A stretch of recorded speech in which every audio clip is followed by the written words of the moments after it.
4 లక్షణాలు కలిగిన వాడు ప్రపంచంలో ఏ పనిలోనూ ఓడిపోడు అన్నాడు. అందుకోసం అన్ని పనులు అవుతాయి అన్నారు. ఏమిటా 4 లక్షణాలు?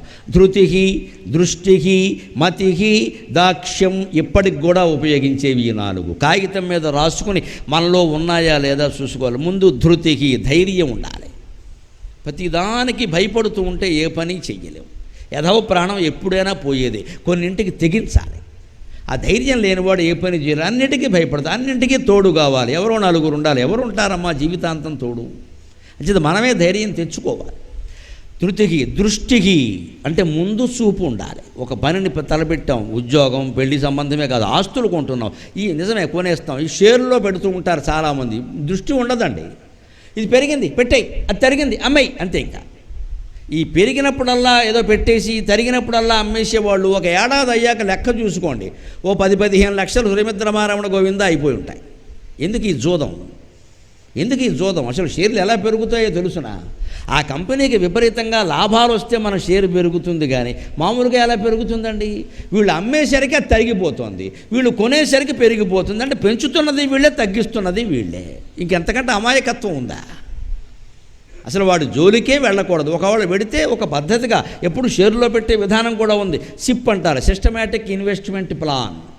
నెలకింత అని మ్యూచువల్ ఫండ్లోనూ షేర్లోనూ పెడుతూ ఉంటే ఆ నెల ఒకే అమౌంట్ పెడుతూ ఉంటే 10 ఏళ్ళైనా ఎక్కడికి పోదమ్మా, వస్తూ ఉంటుంది, పెరుగుతూ ఉంటుంది, తరుగుతూ ఉంటుంది. మన డబ్బు ఎక్కడికి పోదు. బ్యాంక్ డిపాజిట్ కంటే ఎక్కువ వస్తుంది. చేయొచ్చు, ఆ వ్యాపారం చేయొచ్చు, కానీ తెలివిగా చేయాలి. ఇది దృష్టికి. ముందు చూపు ఉండాలి. ముందు చూపు లేకుండా పెరిగింది కాబట్టి పెట్టి, తరిగింది కాబట్టి తీసే, నువ్వు తీయడం వల్లే తరిగింది అది.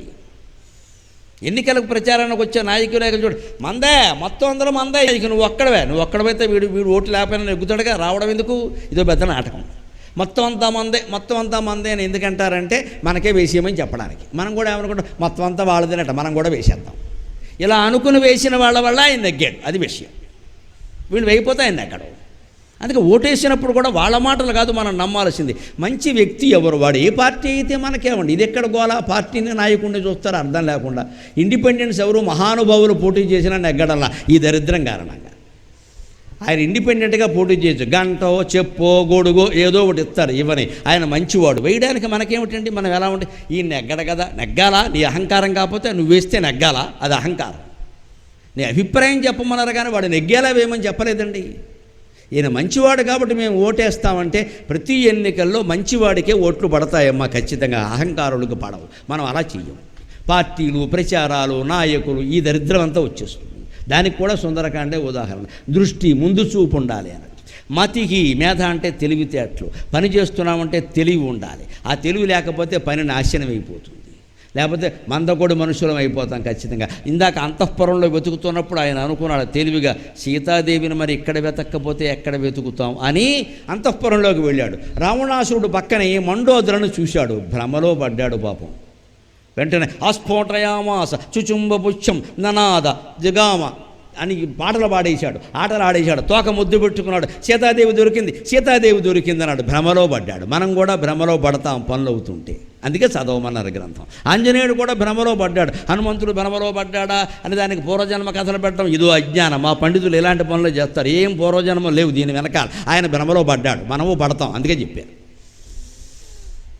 పుట్టుకతోనే ఎవరో గొప్పవాళ్ళు కాదండి. నేను గొప్పవాడని ఆయన అనలేదు ఇక్కడ, మనమే అంటున్నాం అనవసరంగా. అందుకే మనం దేవతలకు దూరం అయిపోయాం, దెయ్యాలకు దగ్గరయ్యాం. దేవతలు కూడా మనలాంటి వాళ్ళే, పుట్టారు, పెరిగారు, కష్టపడ్డారు, సాధించారు. మనము అంతే. ఈయన అల్లరి చేశాడు, శాపానికి గురయ్యాడు, తర్వాత బాగుపడ్డాడు. మనము అంతే. ఆ మాత్రం గ్రహించడానికి హనుమంతుడిని అవమానించినట్టు కాదు అది. ఆయన పొరపాటు పడ్డాడు. పడిన తర్వాత ఏమనుకున్నాడు, సీతాదేవి దొరికింది అన్నట్టు. నా పిచ్చి కానీ ఈవిడ రావణాసురుడు పక్కలో పడుకుంది, సీతాదేవి ఇక్కడ పడుకుంటే నేను ఇక్కడికి రావడం ఎందుకు, ఖర్చులు దండగా. సీతాదేవి రావణాసురుడు చెయ్యి మీద ఉంటే నేను రావడం ఎందుకు, పని లేక, పైగా వెళ్ళడం ఎందుకు వెనక్కి. ఈ వార్త రాముడికి చెప్పి గుండె పగిలేలా చేయడానికా, ఇంకా దేనికి ఇక్కడ? అంచేతను సీత ఇలా చేస్తుందా, ఆమెను చూడలేదు మనిషిని, కానీ ఎంత నమ్మకం అంటే రాముడు చెప్పిన ప్రకారం ఆలోచిస్తే సీత ఇటువంటి పని చెయ్యదు, అందువల్ల ఈవిడ సీత కాదు, ఇది మతిహి నిర్ణయించుకున్నాడు. పైగా అప్పుడేమన్నాడు, ఇంకో ఆలోచన వచ్చింది, అయ్య బాబోయ్ వీడి దుంపదగా ఇంత సౌశీల్యవతి, ఇంత సౌందర్యవతి, నా చేత సీతాదేవేమోను నన్ను భ్రమలో పడేసిన ఆవిడ భార్యగా ఉండగా మళ్ళీ వీడికి పరస్త్రీ ఎందుకండి, వీడు నాశనం అయిపోవడానికి కాకపోతే అనుకున్నాడు. పోనీ ఏమైనా లేరా, ఆవిడ చాలా అందమైంది, పైగా మండోదరి సవాల్ చేసింది రావణాసురుడిని, విద్యలో కానీ శీలంలో కానీ వ్యక్తిత్వంలో కానీ సీత నా ముందు ఎలా సరిపోతుందో తీసుకురా, నీ కర్మగాల ఆవిడ పాల్పడ్డామని చెప్పింది, రామాయణంలో ఉంటుందన్నమాట. అంతటి వ్యక్తిత్వం మండోదరిది. మండోదరి ఏమీ తక్కువ కాదు. అందుకే అహల్య, ద్రౌపది, సీత, తారా, మండోదరి తథా పంచకన్యా స్మరే నిత్యం మహాపాతక నాశనం అన్నారు. మండోదరిని స్మరించినా కూడా పాపాలు పోతాయి. రాక్షసుల్లో కూడా గుణాన్ని బట్టి గౌరవించిన ఏకైక జాతి హిందూ జాతి, ఏకైక ధర్మం హిందూ ధర్మం. కులాన్ని బట్టి గౌరవించకుండా మనం ఎప్పుడు గుణాన్ని బట్టి గౌరవిస్తాం. రాక్షసులందరూ దుర్మార్గులు కాదు. బలిచక్రవర్తి మహాసౌజన్యమూర్తి, ప్రహ్లాదుడు మహాభక్తుడు, ఇగో విభీషణుడు, ఆయన ఎంత ఉపకారం చేశాడు. మండోదరి సీతతో సమానంగా గౌరవించారు. అంచేత గుణాన్ని బట్టే మన హిందూ జాతి స్త్రీలని పురుషుల్ని గౌరవించింది, కానీ పుట్టుకను బట్టి ఎవరిని అవమానించలేదు, పుట్టుకను బట్టి ఎవరిని గౌరవించలేదు. మనం ఇప్పుడు పుట్టుకను బట్టి ఎవరిని అవమానిస్తున్నామంటే మనం హిందువులం కాదు, హిందుత్వం మనకు అర్థం కాలేదు. హిందువులు అలా చెయ్యరు. ఇది ఈ పురాణమే సాక్ష్యం. ఇది మతిహి దృష్టిహి ధృతిహి దృష్టిహి మతిహి దాక్ష్యం. తెలివితేటలతో ఆలోచించాలి. దాక్ష్యం అంటే సమర్థత. అంటే అసమర్థుడైన వాడు ఎప్పుడూ ఏ కార్యాన్ని సాధించలేడు. అందుకే ఆయన ఏం చేశాడు, అశోకవనంలో 4 చెట్లు పడగొట్టాడు, తొడగొట్టాడు, మెడగొట్టాడు, వాళ్ళని పిలిచాడు, తన సమర్థత ఏమిటో చూపించాడు. అంతేకాదు, రావణాసురుడు సభలోకి వెళ్ళినప్పుడు నిలబెట్టి మాట్లాడుతూ ఉంటే కోతి నీకు ఆసనం ఎందుకంటే విభీషణుడు అన్నాడు, దూతగా వచ్చాడయ్యా, దూతని ఆసనం మీద కూర్చోబెట్టడం ధర్మం అన్నాడు. డాడ్, రాముడు దూతను నేను గౌరవించేది ఏమిటంటే నీ ఆసనం నాకు అక్కర్లేదు అని మహాబాలగాత్రం అని తోక చుట్టి రావణాసురుడు సింహాసనం కంటే పైకి లేపి దాని మీద కూర్చున్నాడు. అది హనుమంతుడు. నువ్విచ్చేదేమిటి బోడాసనం అని ఇంగ్లీషు మాట్లాడు ఉంటాడు బహుశా. టేక్ యువర్ ఓన్ సీట్ అంటాం కదా, ఆయన ఓన్ సీట్ ఆయన తీసుకున్నాడు. అక్కడ నా సీటు నేను సంపాదించుకుంటాను, నువ్విచ్చేదేమిటయా అని శుభ్రంగా పైకి కూర్చొని రామాయణంలో ఉన్న విషయం అది. నేను చదివి చాలా ఆనందించే ఎటువంటి చమత్కారాలు కూడా వాల్మీకి రాశాడు రాని.